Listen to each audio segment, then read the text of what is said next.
আসসালামু আলাইকুম রহমতুল্লাহ। সুপ্রিয় শিক্ষার্থীরা, আশা করি তোমরা সবাই ভালো আছো। এই ভিডিওটি তৈরি করেছি ষষ্ঠ শ্রেণীর শিক্ষার্থীদের জন্য। ষষ্ঠ শ্রেণীর পরীক্ষাটি হবে ডিজিটাল প্রযুক্তি। তোমাদের এই ডিজিটাল প্রযুক্তি বিষয়ের প্রশ্ন নিয়ে আমি হাজির হলাম। তোমাদের এই প্রশ্নের আজকে প্রশ্ন ও উত্তর দিয়ে দেব। এরকম প্রশ্ন পেতে আমাদের চ্যানেলকে অবশ্যই সাবস্ক্রাইব করে রাখবা এবং ভিডিওতে একটি করে লাইক দিয়ে যাবা। আর তোমাদের এই ভিডিওটি অন্য বন্ধুদের কাছে শেয়ার করবা। তাহলে চলো শুরু করা যাক। প্রথমে রয়েছে ষান্মাসিক সমষ্টিক মূল্যায়ন 2024 ডিজিটাল প্রযুক্তি ষষ্ঠ শ্রেণী। মূল্যায়ন প্রজেক্টের নাম দৈনন্দিন সমস্যার সমাধানের পথ খুঁজি।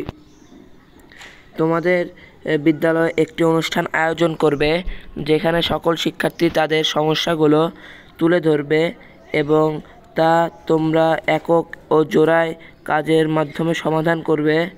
কাজ 1, জোড়ায় আলোচনা করে নিচের কাজগুলো করো। তাহলে তোমরা এই দুটো কাজ করবা। এই দুটো কাজের উত্তর দেওয়া হয়েছে। প্রথমে রয়েছে ক নাম্বার। প্রথমে সকলের দৈনন্দিন সমস্যা সমূহ খাতায় লিখো। খ, উক্ত সমস্যা থেকে একটি সমস্যার সমাধানের জন্য পরিকল্পনা তৈরি করো পোস্টারে। তাহলে চলো এই দুটা প্রশ্নের আমরা উত্তর দেখে নেই। এই দেখো, এখানে সমাধান দেওয়া রয়েছে। সমাধান ডিজিটাল প্রযুক্তির সমাধান। কাজ 1, জোড়াই কাজ। ক, আমাদের দৈনন্দিন জীবনে ডিজিটাল প্রযুক্তির সমস্যাসমূহ তুলে ধরা হলো। প্রথমে রয়েছে 1 নম্বরে তথ্য চুরি, 2 নম্বরে অপপ্রচার, 3 নম্বরে ফিশিং, 4 নম্বরে স্প্যাম, 5 নম্বরে ম্যালওয়্যার, 6 নম্বরে ইনফরমেশন লিকেজ, 7 নম্বরে ডাটা মুছে যাওয়া। এসব সমস্যা তোমরা লিখে রাখতে পারো। তোমাদের এসব প্রশ্ন কিন্তু পরীক্ষায় আসার সম্ভাবনা অনেক বেশি। খ নাম্বারে দেখে নাও। খ নাম্বার, উক্ত সমস্যার মধ্যে বর্তমানে বেশি দেখা যায় অপপ্রচার। তাই অপপ্রচার প্রতিরোধে আমাদের পরিকল্পনা তুলে ধরা হলো। 1, তা প্রচারের খাতসমূহ চিহ্নিত করব। 2, সচেতনতা তৈরি করব। 3, প্রযুক্তিগত জ্ঞান তুলে ধরা সবার মাঝে। 4, আইন তৈরি। 5, জনগণকে সতর্ক করা। 6, বৈদেশিক সাহায্য গ্রহণ। 7, ধর্মীয় অনুশাসন। 8, শান্তির ব্যবস্থা। 9, তথ্য প্রচারে মনিটরিং করা। এসব প্রশ্ন তোমরা লিখে রাখতে পারো, পরবর্তীতে তোমাদের অনেক উপকারে আসবে। তাহলে চলো কাজ 2 দেখে নেই। কাজ 2, একক কাজ। দলগত কাজে তোমার ভূমিকা। ক, তথ্য সংগ্রহে তুমি কোন পথ অনুসরণ করেছিলে? খ, তথ্য যাচাইয়ের প্রযুক্তির সাহায্য নিলে কিভাবে সেই তথ্যের সত্যতা যাচাই করেছিলে? এখানে দেখো বলা রয়েছে কাজ 2। ক, আমরা জানি তথ্যের উৎসকে এখানে উৎসকে হবে। উৎসকে 2টি ভাগে ভাগ করতে পারি। 1, মানবীয় উৎস। 2, জড় উৎস। যেহেতু এটি আমরা আমাদের এলাকার মানুষের কাছ থেকে বিদ্যমান সমস্যাসমূহ চিহ্নিত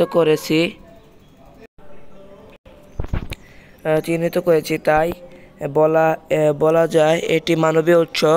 আবার এটি আমরা জরিপ ও সংবাদ আকারে প্রকাশ করতে চাই বিধায় এটিকে বিশ্লেষণ করা হয়। এক্ষেত্রে প্রাথমিক উৎস ব্যবহার করেছি। তাহলে দেখতে পেলে কাজ 2 নাম্বার উত্তরগুলো আমি দিয়েছি। তোমরা সুন্দরভাবে এসব পড়ে নেবা। তাহলে চলো কাজ 3 দেখে নেই। এখানে রয়েছে কাজ 2 এর খ, তথ্য যাচাইয়ে প্রযুক্তির সাহায্য নেওয়া হয়েছিল। যেভাবে আমরা তথ্যের সত্যতা যাচাই করতে পারি। 1, তথ্যের উৎস নির্ভরযোগ্য কিনা এবং স্বপরিচিত কিনা বা ছবি বা ভিডিও এডিট কিনা এসব গুগলে সার্চ করার মাধ্যমে জানা যায় এবং তথ্যটির সম্পর্কে যাচাই করা। তারপর 2 নম্বরে রয়েছে তথ্যটি শেয়ারের ফলে বিভ্রান্তি ভুল বোঝাবুঝি হবে কিনা তা ভেবে দেখো। 3 নম্বরে রয়েছে নির্ভরযোগ্য সূত্র এবং সংবাদ মাধ্যম ব্যবহার করা। 4 বিষয়বস্তুর সাথে সম্পর্কিত হওয়া। 5 সংশ্লিষ্ট সকলকে তথ্যের উৎস হিসেবে নেওয়া হয়েছিল কিনা তা যাচাই করা। 7 সমাজে কোনো নেতিবাচক প্রভাব পড়বে কিনা তথ্য যাচাই করা। উপরোক্ত বিষয়সমূহকে লক্ষ্য রেখে আমরা আমাদের তথ্য সংগ্রহ করেছি। তাহলে দেখতেই পেলে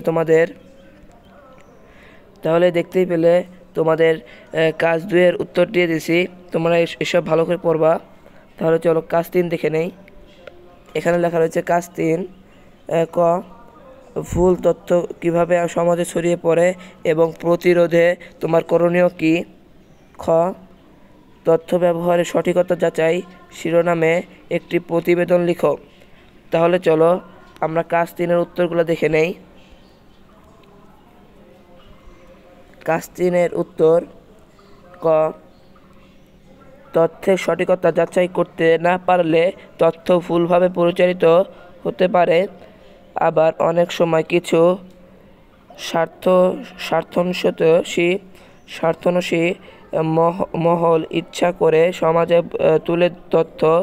সমাজে তুলে তথ্য প্রচার করে যা সমাজে বিভ্রান্তি তৈরি করে, যার ফলে মানুষ প্রতারিত হয়।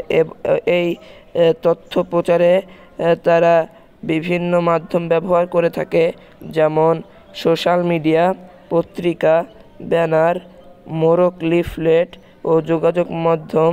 এখানে মাধ্যম এরা সুসংবদ্ধ চক্র হয়ে কাজ করে। এখানে দেখো কি বলা রয়েছে, উক্ত ভুল তথ্য প্রচার প্রতিরোধে নিম্নোক্ত পদক্ষেপ গ্রহণ করা যেতে পারে। 1 প্রথমে তথ্য যাচাই করে দেখতে হবে। 2 বিশ্বাসযোগ্য উৎস থেকে তথ্য নিতে হবে। লোভনীয় অফারে আকৃষ্ট হওয়া যাবে না। অন্য উৎস থেকে তথ্যটি যাচাই করা। আইনি সহায়তা নেওয়া বা আইন প্রয়োগ করা। প্রযুক্তিগত জ্ঞান লাভ করা।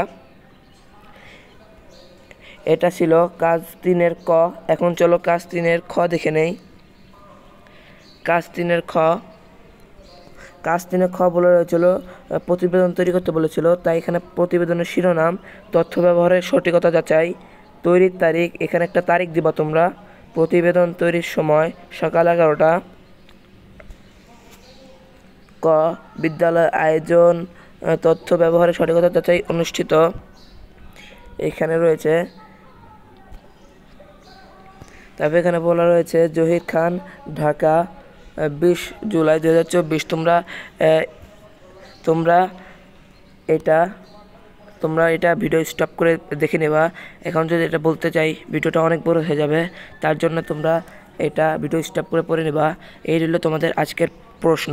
তোমাদের এরকম প্রশ্ন পেতে আমাদের চ্যানেলকে অবশ্যই সাবস্ক্রাইব করে রাখবা। সাবস্ক্রাইব করলে তোমাদের পরীক্ষার আগের রাতে আসল প্রশ্নটি পেয়ে যাবা। তোমাদের পরীক্ষার আগের রাতে কিন্তু আমরা আসল প্রশ্ন ছেড়ে থাকি।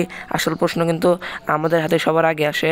তার জন্য আসল প্রশ্ন পেতে আমাদের চ্যানেলকে অবশ্যই সাবস্ক্রাইব করে রাখবা এবং ভিডিওতে একটি করে লাইক দিয়ে যাবা।